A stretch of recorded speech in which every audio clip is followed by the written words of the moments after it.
Olá pessoal, beleza? Tranquilos? Bora pro vídeo?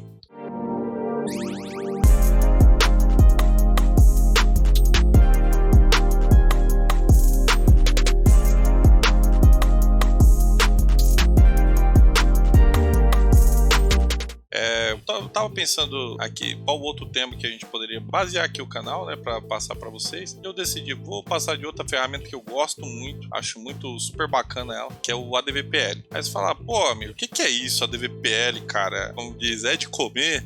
Não, gente, é uma linguagem de programação, tá? Como assim? ADVPL, ele é uma sigla, basicamente, tá? Então é uma sigla para Advanced Proteus Language. Então esse aí é o resumo do ADVPL.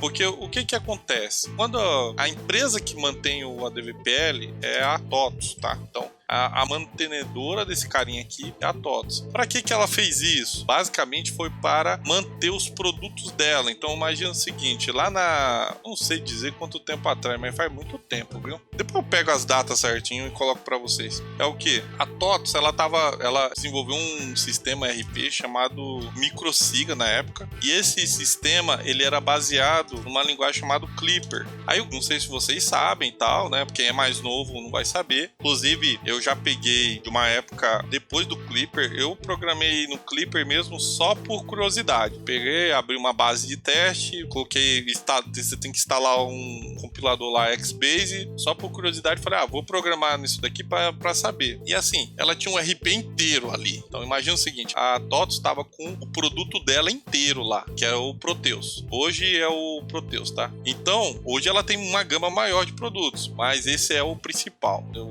vou falar um pouco mais para frente, vou discorrer um pouco mais. Então, ela tava com esse pepino, ela tava com o produto dela inteiro lá numa linguagem chamada Clipper, e o fabricante um dia chegou e falou, olha, vou descontinuar a linguagem. Aí ela tinha dois desafios, ela tinha duas escolhas, ou ela partia para algo próprio, que basicamente é o que acabou se tornando o ADVPL, ou ela faria o seguinte, ela poderia escolher uma outra linguagem. Na época aí, você pode ver, o Java já é antigo, mas nessa época ela estava caminhando bem, tinha o Java, .NET, na época acho que tinha um Basic também, o Visual Basic, nem sei se o .NET já tinha saído, viu? Eu acho que era o Basic mesmo que mandava nessa época, tá? É tanto que o pessoal chamava Visual Basic. Eu não sei se o Java também estava já, se tivesse, já ia estar nas primeiras versões, eu não sei se existia ainda. Bom, gente, essa parte aqui eu precisaria de fontes melhores para trazer para vocês, tá? Mas o que acontece? Ou ela partiria por essas linguagens aqui, ou ela faria algo próprio. Tem um ponto que realmente isso é uma decisão bem perigosa que a empresa toma, porque você pode ver agora o que o Android está passando. A Google, por exemplo, ela criou o Android e tudo mais na plataforma do Java. E aí o que acontece? Depois que o Java foi comprado pela Oracle, a Oracle começou aí a podar algumas coisas. É tanto que hoje o Google ele está criando a própria linguagem dele para isso, né? Que é o Dart. Na verdade é o Dart, se não me engano. É uma coisa assim, tá, gente? É o que acompanha o meio de relance, mas é assim, o Google ele estava na plataforma Java, aí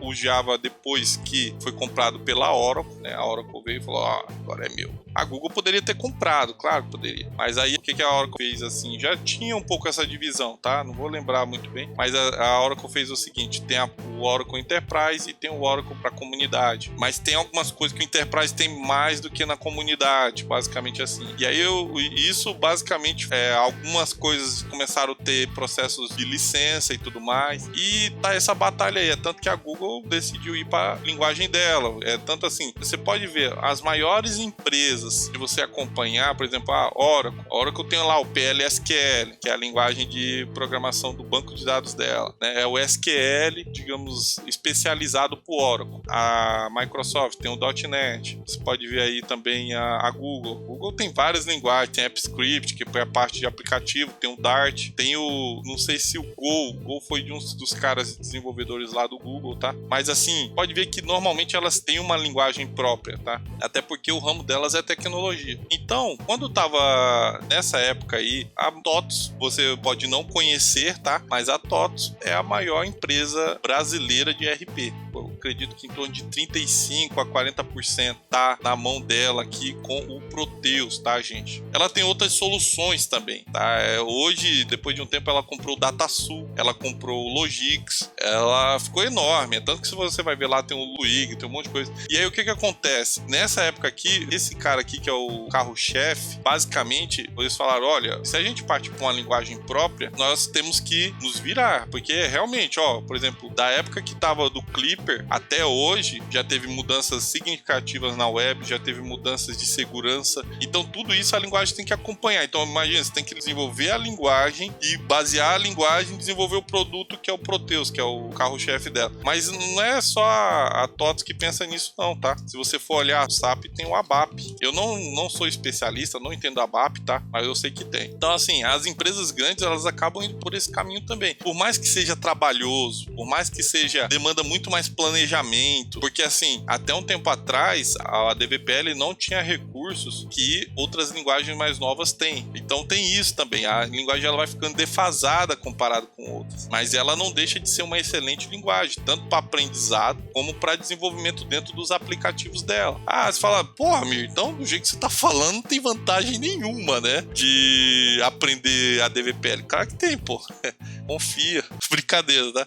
Mas voltando, claro que tem. Primeiro ponto é o seguinte, tá? Vamos lá, alguns pontos para você aprender ali a DVPL. É o seguinte, 35, acho que hoje tá em torno de 35 a 40% do mercado ali tá na mão da TOTOS, e o Proteus, ele é o carro-chefe. Então, qualquer empresa hoje que vai instalar e começar com RP, a TOTOS vai mandar o Proteus.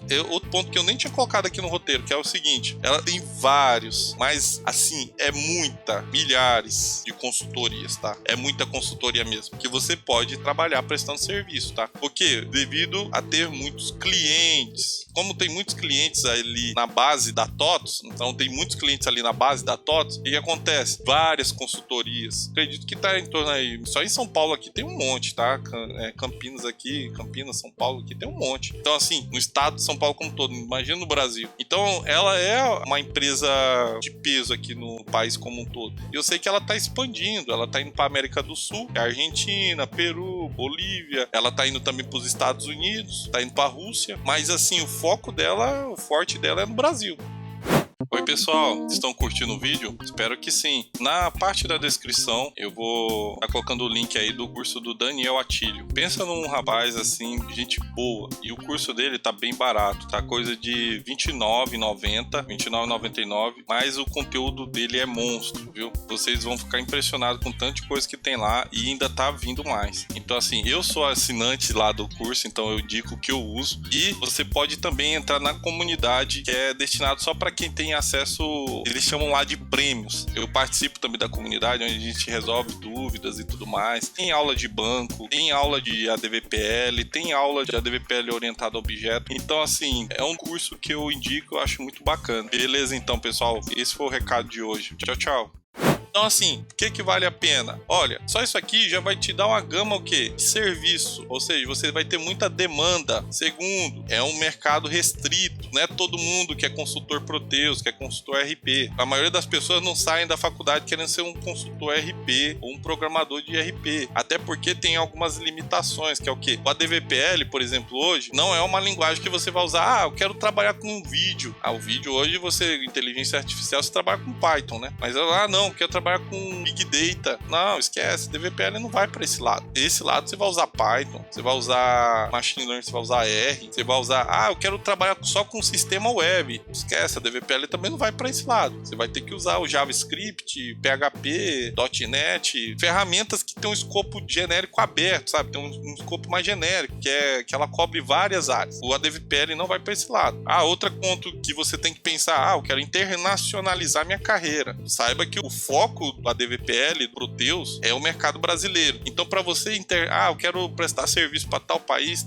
Não, você vai prestar serviço majoritariamente aqui. Pode acontecer, e eu vi vagas esses tempos atrás, Uruguai, para Argentina, mas assim, o foco maior é o mercado nacional, né? O mercado brasileiro, certo? E outra, ele tem um foco em regra de negócio. Então você vai ter que dominar muito os módulos. Então imagina, você vai ter que, às vezes, você é um desenvolvedor ou um consultor Proteus, alguma coisa assim, você vai ter que conhecer, às vezes, de contabilidade, do módulo da contabilidade, mas você vai ter que conhecer da contabilidade em si, tanto quanto contador. Por quê? Porque o sistema te força isso, né? Ele te mostra, porque você está parametrizando o sistema RP, que ele é focado nesse mercado, que é onde a empresa faz justamente isso. Aí fala, Amir, o que é RP? Você fala tudo, mas o que é RP? RP é Enterprise Resource Planning. Então é o planejamento de recursos empresariais. Então é um sistema que ele auxilia nisso. Então assim, ele já é focado no mercado corporativo, pensa assim. Então você vai ter muita demanda para essa área, mas não vai pensando que, nossa, eu quero ir para a área de games, dá para ir com a DVPL? Não, não é isso não. Aqui é um foco, né? Games ou qualquer outra coisa que vai fazer é outra linha, então você tem que ir para outra ferramenta. Mas assim, é uma ferramenta que financeiramente paga bem, dentro aqui da nossa realidade brasileira, financeiramente ele paga bem. Não vai ter muitas vagas, por exemplo, naquele vídeo passado que eu falei do SQL, o mercado internacional. Mas aqui no Brasil ele já é uma ferramenta demandada, sólida. O Proteus ele atende aí N setores da economia brasileira. Então assim, é algo que se você for escolher, não é uma má escolha não, viu? Você não vai se arrepender, tá? Mas é isso aí, pessoal. Se vocês tiverem dúvidas, eu espero ter esclarecido nessa salada aqui que virou, né? Mas se vocês tiverem dúvidas, coloquem aí nos comentários, tá? Eu pretendo aí colocar algumas aulas aí, né? Umas aulas de introdução para você entender mais a fundo a DVPL, se você tiver interesse. Eu acho super massa trabalhar com a DVPL, tá? Eu gosto pra caramba, justamente por conta disso, porque eu aprendo muito sobre a regra de negócio, porque eu trabalho com programação nisso. E assim, é uma linguagem relativamente fácil. Depois a gente pode entrar em alguns outros pormenores dela e tal, mas assim, como é um mercado restrito, então todo mundo meio que se conhece,